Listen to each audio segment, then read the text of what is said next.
5 years ago, the Food Safety Modernization Act gave the FDA mandatory recall authority, along with some other expanded powers to keep our food safe.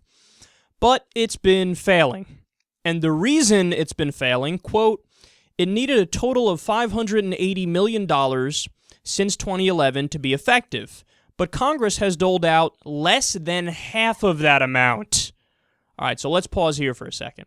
This is such a typical Congress move, or actually it's a Republican trick, essentially, where everybody will get on board for this grand idea of doing proper regulation in a certain area, and then they just simply don't fund it. So then what happens? Whenever a problem arises, people will turn around and they'll go, oh, see, the regulation didn't work anyway. We might as well deregulate. It's such a gross trick, and we're seeing a version of that with Dodd-Frank, for example. Dodd-Frank was riddled with loopholes. It's the weakest financial reform regulation you can imagine. And then when we have the next inevitable economic crash, what's the response going to be from the right?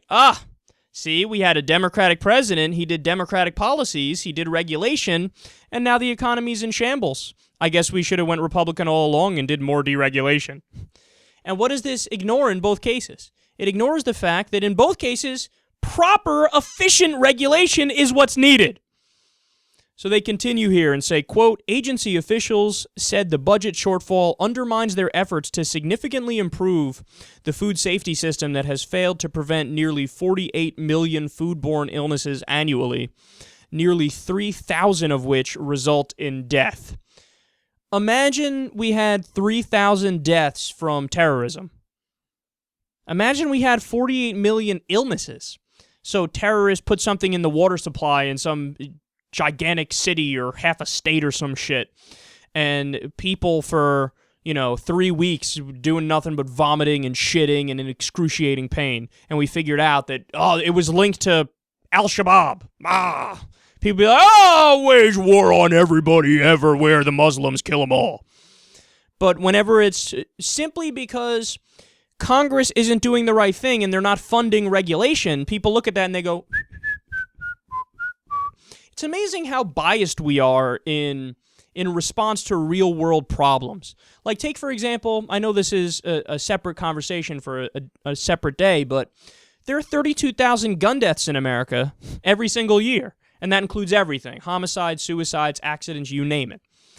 If it was 32,000 people dying from, some pharmaceutical pill, some product, and we were aware, we had the data, people say, ban it, and fine this company $1 trillion immediately. If it was 32,000 people, again, being killed by Muslim terrorists, we would have invaded every Muslim country on the planet and officially occupied them.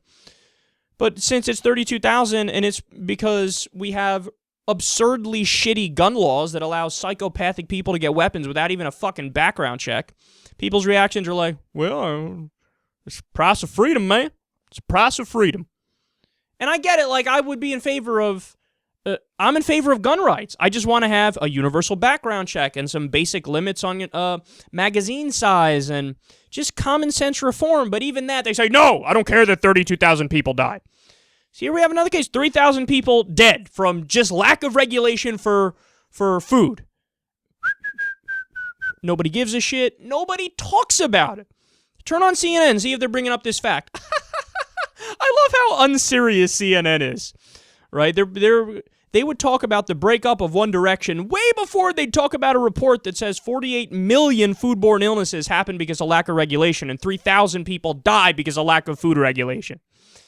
They say, quote, lax regulation on the part of the FDA has brought forth undesirable consequences. In 2009, for instance, the now defunct Peanut Corporation of America knowingly shipped its salmonella-tainted products around the country and sent customers test results from clean batches under the agency's radar. The act of deception caused more than 700 illnesses in 46 states, the largest food recall in U.S. history, and the first ever criminal trial of a food manufacturer. So there goes the libertarian argument, by the way.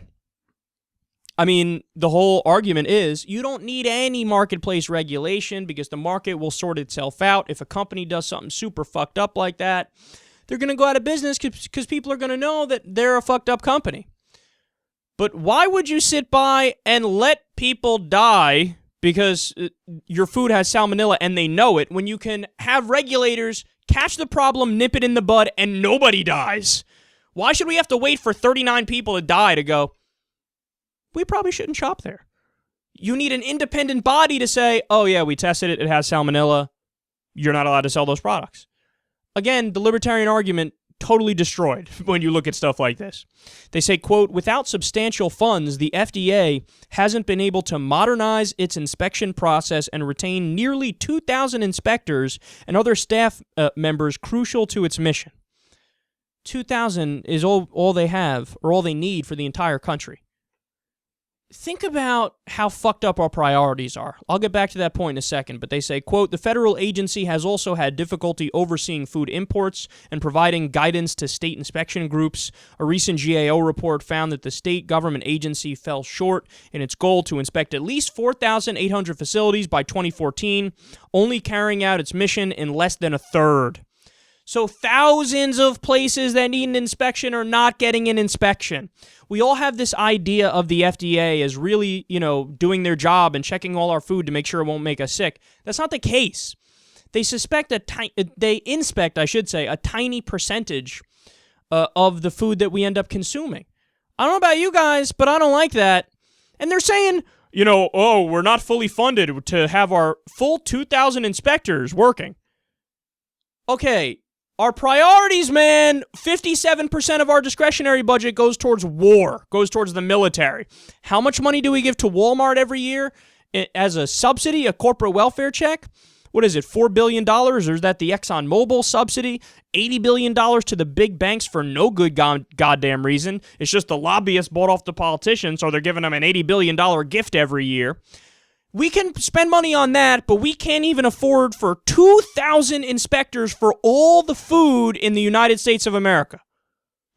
Are you fucking kidding me, man? Look how corrupt this system is. You know what I would do on day one as president? I'd propose a bill and argue for it vehemently that, 2,000 people to monitor all the food in America? How about 15,000? How's that sound? How about 15,000 and we're going to fully fund it? And if you disagree with this, I'm going to go on the warpath against your punk ass and talk about how you want 3,000 people to die because they're getting foodborne illnesses that are preventable. People are getting E. coli, salmonella, listeria from the fact that there's a lack of regulation. Why would we not fix that problem, man? It's right in front of us. This is one of the most basic functions of government. Check the food to make sure it's not going to kill people. But in America, we're like, we'd rather not. We have better things to spend the money on. For example, we want to kill some more Muslims in the Middle East. We all agree to that, right? Can we do that? Give some more corporate welfare checks to the people who ruined the economy in 2008. Can we all agree to that too? And we also want to spend it on pork barrel projects like the Shrimp Museum in Louisiana. That's where we spend our money. Do we spend it on shit that matters, like regulating food and making sure people don't die because of it? No, we don't give a shit about that. It's so sad, it's so pathetic, and now the FDA is failing you, and it's easily preventable. You could fix it in a day, but they just don't want to because they just don't care.